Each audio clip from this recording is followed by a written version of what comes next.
Menurut cerita, dekat banglo ni, tentera Jepun pernah pancung 20 orang dan pacak kepala mereka sekitar banglo tu. Ini adalah kisah banglo ataupun Villa Zaitun. Jom dengar ni.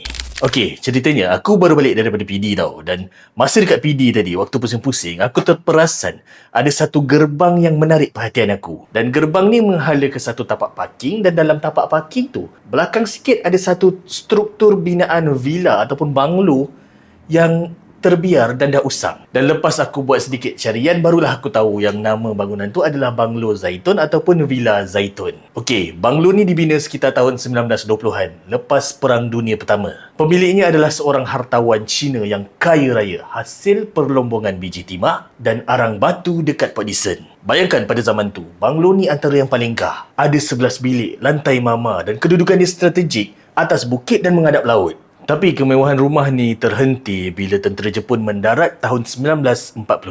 Jepun rampas banglo ni dan jadikan markas Kempetai. Dan dekat sinilah bermulanya sejarah hitam. Laman rumah ni dijadikan tempat eksekusi. Menurut sejarah lisan, katanya ada sekitar 20 orang penduduk tempatan yang telah dipancung dekat banglo ni. Askar Jepun masa tu memang zalim. Diorang ambil kepala mangsa-mangsa ni dan pacak atas pancang kayu sekeliling pagar banglo tu untuk takutkan orang kampung supaya tak melawan. Okey, pendek cerita, bila perang habis tahun 1945, hartawan Cina ni tuntut untuk duduk rumah dia balik. Tapi tak sampai beberapa tahun, satu tragedi menimpa keluarga dia. Anak sulung hartawan ni, diri dia sendiri dengan terjun daripada tebing bukit yang ada dekat dengan banglo ni. Sebab dah tak sanggup nak duduk situ lagi, hartawan tu buat keputusan untuk sewakan je banglo tu secara kontrak tahunan untuk dijadikan hotel. Dan bermula dari situlah nama banglo ni berubah menjadi Fairwind Hotel sekitar tahun 1955.